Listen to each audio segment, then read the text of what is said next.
Hey, thanks for clicking on the video. Today we're starting a two-part series. This video, the one that you're watching right now, is going over the best weapons that released during Episode Echoes and the Final Shape expansion. My next video is going to be going over the best builds that released during this time period. These are mostly for archival purposes and just kind of spurring up some discussion about what we've experienced. So if you want to see that next video, make sure you're subscribed. But I should also mention this list is not just weapons that actually released this episode, but also what was buffed or reworked, because there are a couple of items that we should talk about that didn't actually just release. So mainly this list is just what was best for the duration of Episode Echoes and will continue to be so into Revenant. Starting us off, we have Choir of One. This special Void auto rifle has instantly risen in the ranks of all weapons and become just a top tier.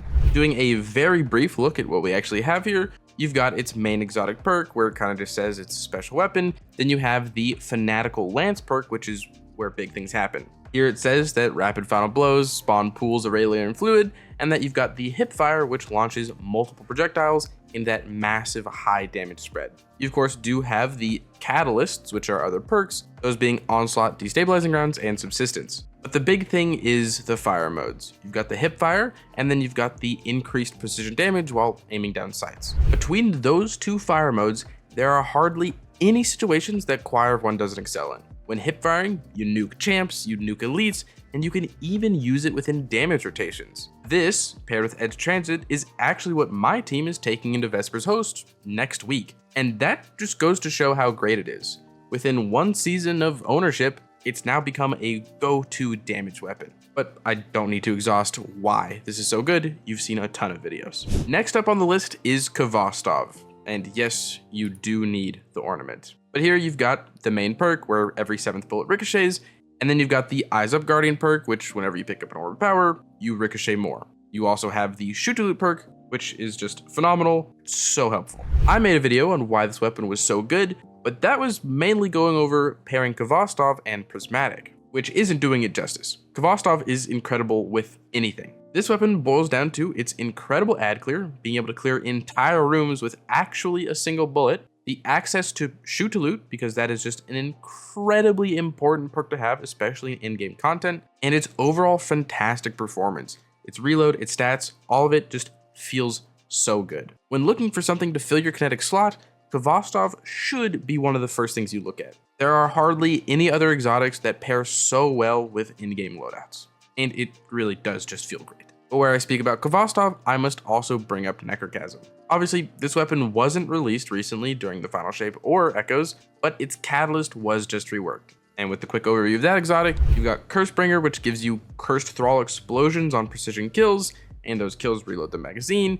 And then you also have Desperation, where if you reload after getting a precision kill or just an explosion kill, you get increased rate of fire, which is very good. And then the reworked Catalyst gives you One for Thrall, which is one for all, except you can chain it infinitely, and it buffs up the entire gun from bullets to explosions. And that's why Necro's on this list. With Necro now having a nigh permanent 35% damage buff thanks to One for Thrall, it is a monster for in-game content. I think I do prefer Khvostov, but I must admit that's subjective. Poison, chain explosions, and a great damage buff have made Necrochasm a top tier. If you haven't used it yet after its buff this episode, please try it out. Next up is one that will probably never not be usable, and that's Still Hunt. I really feel like everybody and their mother knows about Still Hunt, but yeah, you just get a second golden gun, or a whole golden gun if you're not on Hunter. And that's really what makes this weapon so good, is when you are on Hunter. You pair this with Celestial Nighthawk,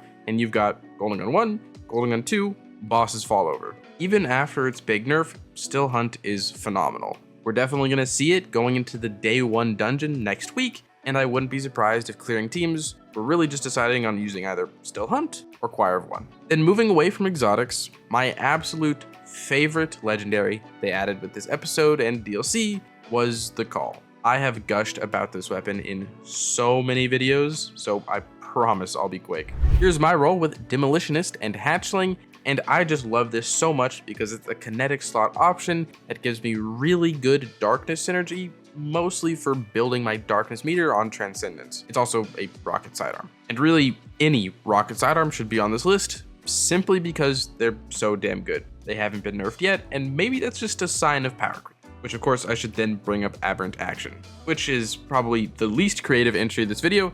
Aberrant Action, making use of Heal Clip plus Incandescent, is a must-have. We've had quite a bit of reveals come out, giving us info on Revenant weapons and the like, and despite not seeing much stuff that will make rocket sidearms better, like an anti-champ mod, you still need both of these. They're just too good to pass up, and I promise you I'll be using these in the Day 1 dungeon next week, and a lot of other teams will too. At least either one of these or acquire one. But then next, and another no-brainer like rocket sidearms, we have Nullify. This is just statistically one of the best primary weapons of the game. I should also put Corrasion in the same slot because they're straight up the same weapon with different elements. You got heavy burst pulse DPS and top tier subclass perks. Of course, here's Mossy Max's list. Yeah, heavy burst pulses are just a little good right now. Personally, for my primary slot, I do prefer BXR, but if you're looking for a pulse rifle, please consider either of these. And since we are going to have Unstoppable Pulse next episode,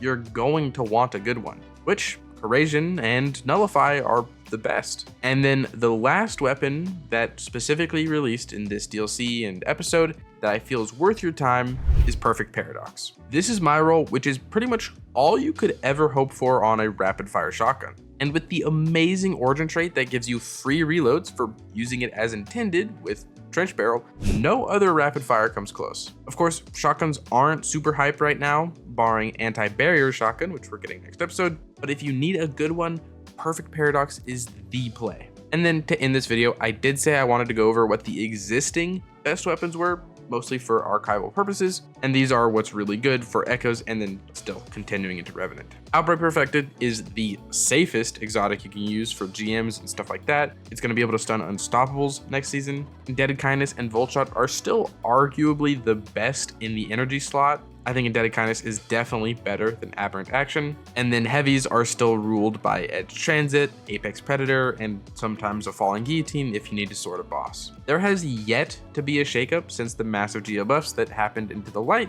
and there really weren't any heavy weapons released during this time frame I'm covering that changed that up. And I think that's about everything. A little bit of a trip down these last 3 months since the final shape launched, see what's come out. There's a ton of stinker weapons, but we got a ton of bests, from the Choir to the Call to Nullify and Corrasion. The final shape and episode Echoes have been an absolute treasure trove for the best weapons to have ever. And I think that's all I wanted to say. Definitely let me know what you think in the comments below. Do I have some L takes here? Is BXR better than everything on this list? It is, spoiler alert. I just want to hear from you guys. And of course, I will be having the best builds coming out soon because that's another side of this coin that I'd like to talk about. So if you got this far in the video, thank you so much. Your viewership means a ton to me. I'm on the road to 10,000 subscribers. I'm hoping I can hit that as we go into episode Revenant. And if you want to support me and you like the channel, a like, a comment, a subscription goes a long way. If you want to support me and support the channel, but you can't think of a comment down below best weapons. And with that, as usual, I hope you are having a great day, and I hope to see you around.